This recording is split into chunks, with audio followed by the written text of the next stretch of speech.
What's up, Royal babies? Boss Kim baby back here with another video. Hey, y'all see today, bro, we got 10 biggest underdog UFC returns. You know what I mean? Hey, I feel like this gonna be a fire video. You know what I'm saying? Let's just go check it out, bro. Before we go check it out, make sure you hit that subscribe button. Join the Royal babies, because I am Royal, you are Royal. On this channel, I react to sports videos, anything sports. So if you like sports, make sure you hit that subscribe button. Comment down below what you want to see next. And yeah, let's go. Powered by Venom. I think this shit gonna be copyrighted, bro.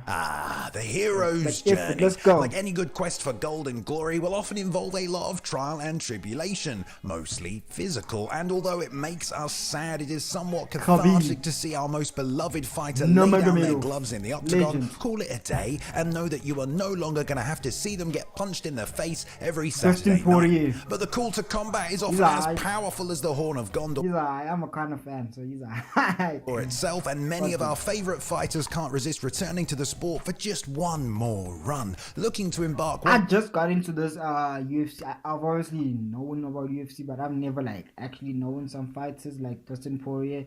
I knew of the superstars, so if I don't know the names, y'all please don't get angry, bro. I just got into it. Like at some point I'll be naming these niggas like it's more on the quest for. I know the legends, like not the legends, the big people, like, you know what I'm saying, Josh St. Pierre. Even though, you know, he's no more fighting, I know him. I know Derek Lewis, I know Usman, I know Adesanya, I know, damn, bro, I actually know a whole bunch of people, bro. Even looking to embark once more on the quest for mixed martial arts renown. More often than not, we count out these fighters who typically have seen better days, but yet are determined to make a triumphant return to the sport. So with that in mind, it's me, Balian, from MMA On Point, and here are 10 spectacular underdog returns. Number 10, Tim Elliott. Often seen scrambling about the octagon with the same energy and unpredictability of an eclectic squirrel, Tim Elliott first made his UFC debut back in 2012, where he went 2-4, losing out to the flyweight division's higher level competition. He jumped to Titan FC, where he won 3 bouts in a row and captured the championship, and received a call from the UFC inviting him to join the Ultimate Fighter Season 24, where a grand tournament was taking place, featuring the best flyweights around the world, all current champions from other promotions. And just who out of all these forming... Damn, bro, I should have seen that. I should have seen that, bro. I should have seen that. That's fine. UFC fighters churn the cream into butter. And, bro, since obviously UFC is like the best fighting company out there, I don't think there's any other fighting company that's better than the UFC. So, like, just to bring other people, it's like, how can I... Like, bro, I don't know how to explain it, but... Right, it's fine. Y'all and gracefully slid out on top. Why none other than our own Tim Elliott, of course. So, given the fact he was crowned victor of Tough 25, his prize was a shot at the 8-time defending and frankly quite bored flyweight champion Demetrius Johnson. Yay, that sounds like fun. Well, for Tim, it certainly looked like it was, as from the moment the horn sounded, we saw him play his greatest hits of awkward movement, monkey-like scrambles, and unrelenting submission threats, giving DJ one of the more terrifying moments in his UFC career after getting deep on a guillotine that turned into a front headlock series, putting the champ in some serious danger. DJ weathered the storm and ultimately won the fight, but Elliott proved all the naysayers wrong, enjoyed a moral victory and a second UFC career. Number 9, Anthony Smith. Here's a perfect example of an individual who has wholeheartedly earned their nickname through the trials of combat in the octagon alone. Lionheart himself, Anthony Smith. Smith's first stint in the UFC began way back in 2013, following the acquisition of Strikeforce by the UFC. Lionheart was matched up with Antonio Braga Neto at UFC on Fuel 10, but unfortunately for Smith, just 2 minutes into the contest, he found himself deep in a knee bar and was forced to tap. And the UFC, apparently not impressed with his performance, subsequently cut the Lionheart. So after spending 3 years on the global MMA circuit, not limited to Victory FC, Bellator, Extreme Beatdown, Cage Fury FC, and Resurrection Fighting Alliance, he finally received that call from Sean Shelby, granting him another shot in the promotion. And boy did he make the most of it, amassing a 7-2 record and doing enough to warrant a title shot against champion John Jones. Hey, Considering Smith stop playing, was cut and turned into... I should make a video on Bones, bro, for real. Hey, y'all should remind me. Comment down below as a reminder, because this video is going to come out like a week after this one. Like, today is Monday, right? It's gonna come out, I think, next week Monday. Turned into just another MMA journeyman destined to wander from promotion to promotion like a migrating sea turtle. His return to the UFC and subsequent run to the title was as equally unexpected as it was impressive. Number 8, Jorge Masviddle. Masviddle, hey, let's go. I like this guy. I like this guy, bro. Even though, like, the first time I saw him was not with Ben Askren. That was not the first time. That's how I'm new to this shit, bro. I'm new, like, brand new. I saw him fight with Kamaru Usman just now, not so long ago, when he got knocked out in the water. You know what I mean? This guy, I like this guy. Even though he lost, I like this guy, bro. Red's time away from the... I just like him. I feel like he has that kind of energy, but even though it's low key, he has that braggadocious big guy energy. Even though it's a but low key, more like unlike Conor. Number 8, Jorge Masviddle. Crazy. Gained Bread's time away from the sport, like not from injury or retirement, instead spending months deep in the Dominican Republic jungle as he competed in reality TV show Exalthon Estados Unidos. Jorge described events on the BJPen.com radio podcast. I mean, he looks like him. He looks like the guy who's going to be in some Dominican Republic jungle. In any jungle. Bro, y'all got to tell me, bro. He doesn't even look like that type of guy. Hold on, just stop recording or something. Him against athletes, gymnasts, and parkour experts in the sweltering heat as they battled through obstacle course challenges, survival conditions, and isolation tests. Gamebred, stating that no one in the division wanted to fight him, decided to jump into the reality show until a top 10 opponent presented themselves. During this time, Masvidal reflected on his UFC career, including his 6 losses that had all come by way of decision, 4 of them split. Once his jungle-fevered ruminations were over, Jorge stepped back into the octagon with one mission in mind: to baptize those put before him. Now 2 years removed from competition, he was matched up with former title challenger Darren Till, with the bout also taking place in jolly old England, Till's home country. Masvidal put forth his prophecy and it came true as he KO'd Till at the midpoint of the second round, stunning the home crowd into silence. Oof. It then took only 5 more seconds of octagon time for him to KO Askren and secure the biggest fight of his career against Nate Diaz. Talk about Nate Diaz. Fuck yeah, bro. Okay, I'm going crazy. That man there, bro. I don't know why. He's like a punching bag that he's like he keeps on calling you. He's getting hit. He's like this other guy who was the guy with the green hair, bro. What's his name, bro? Chris. I don't know, something like that. But his name starts with a K and there's an R. I think it's Christian or something like that. But he was fighting for this main event with Conor, and Dustin Poirier was fighting with Conor, broke his leg. That guy was fighting with Sean O'Malley. Bro, that guy, I'm telling you, bro, that guy's a legend. The on time for him to KO Askren and secure the biggest fight of his career against Nate Diaz. Talk about a comeback, right? Number 7, Misha Tate. The history of women's mixed martial arts in the UFC is a relatively short one, going back to the year 2013 when the Strikeforce bantamweight division was folded into the promotion. Beginning a professional career in 2007 and entering the UFC after amassing a 6-fight winning streak in Strikeforce, only to meet Ronda Rousey and tap to the armbar like everybody else. Cupcake bounced back with another 5-fight winning streak, culminating in her performance against Holly Holm, where she secured the tap and the championship late in the 5th round. Following 2 losses and now 10 years into her MMA career, however, Misha walked away from the sport a former champion and a pioneer. But another 5 years later, and Tate made an announcement that she would be returning to the UFC, not only for one fight, but to make another run at the title. Nearly 15 years since she began fighting, Tate re-entered the octagon to face veteran Marion Renault, where after showcasing some improvements to her striking and footwork, she recorded the only stoppage in Renault's career and successfully obtained a victory. Bro, like, for real though, but these veterans be losing, you know what I mean? I think Israel Adesanya faced a veteran and he won. Like,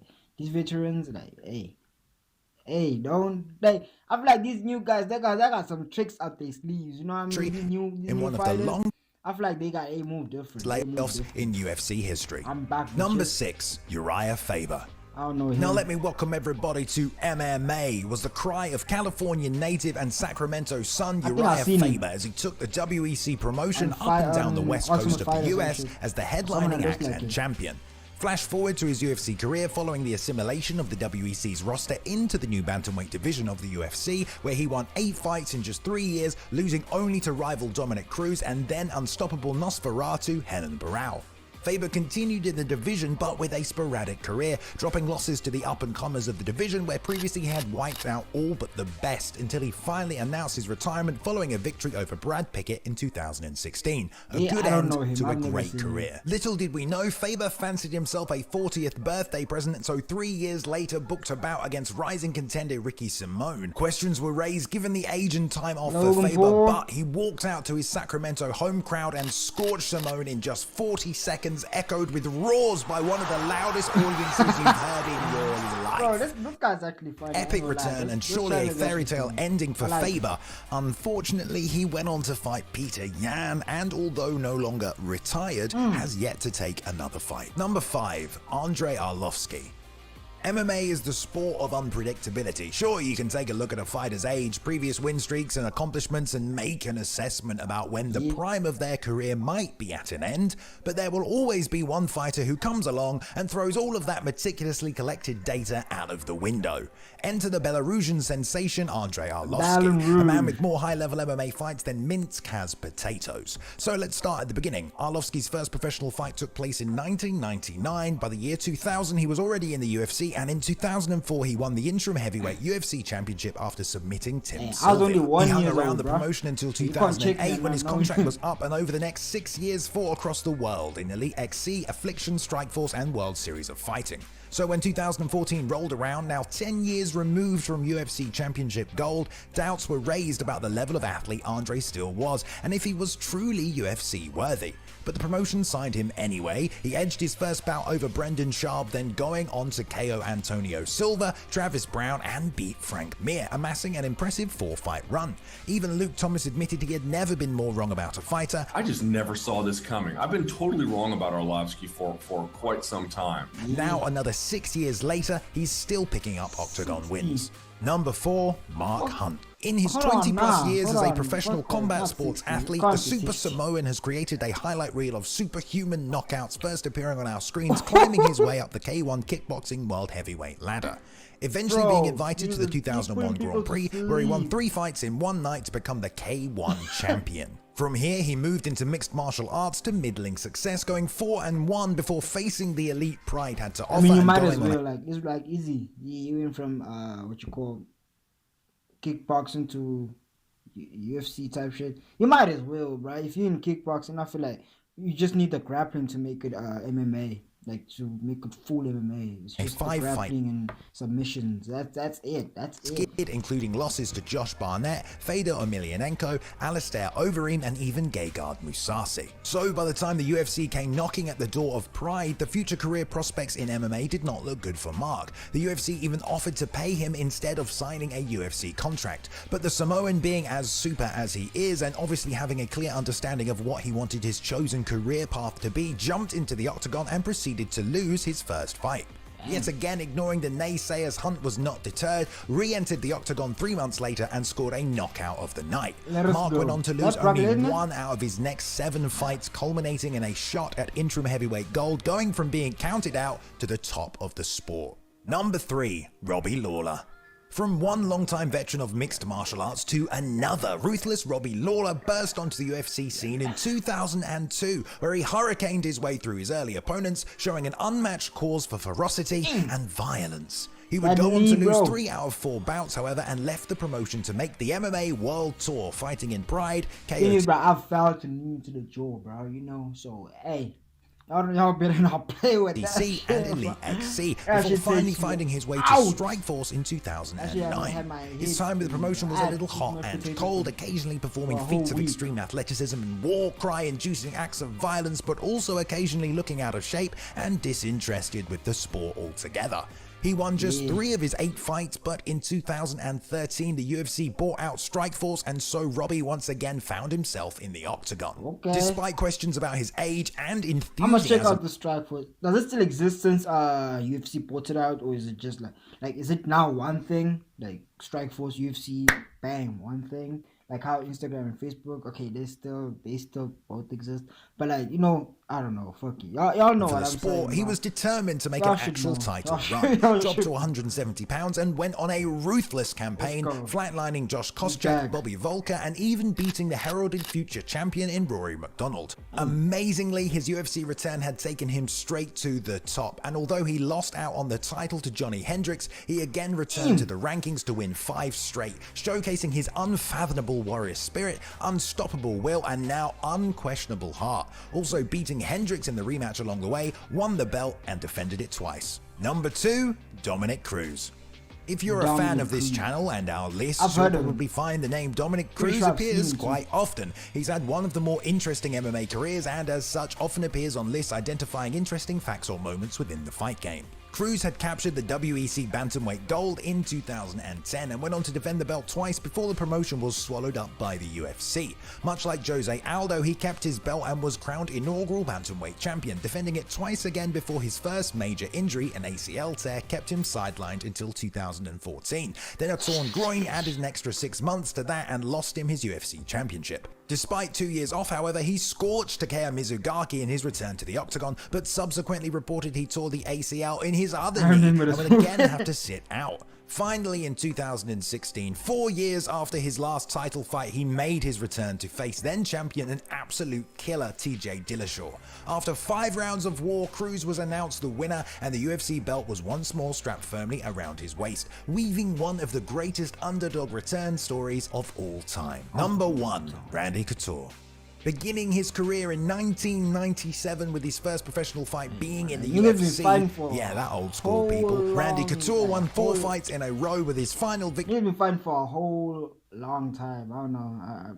I guess it's being my against English ain't reigning perfect. heavyweight champion Maurice Smith. So just 4 bouts into his career, Randy was already UFC heavyweight champion. Over the next 10 years, Couture captured the heavyweight title again in 2000 after TKOing Kevin Randleman, then moved down to light heavyweight after losing his title to Josh Barnett. He promptly stopped Chuck Liddell's 11-fight winning streak via 3rd-round TKO, winning the UFC's interim light heavyweight title, then beat Tito Ortiz to capture the actual belt, becoming the first 2-weight class champion in UFC history. 3 more years and he'd been unable to put a winning streak together, and after being viciously KO'd by Chuck for the 2nd time in their trilogy fight, announced his retirement from the sport.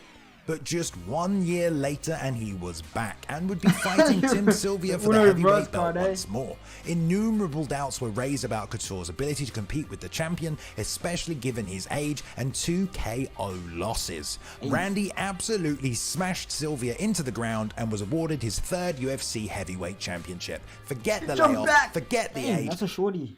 I hope you're not married to her.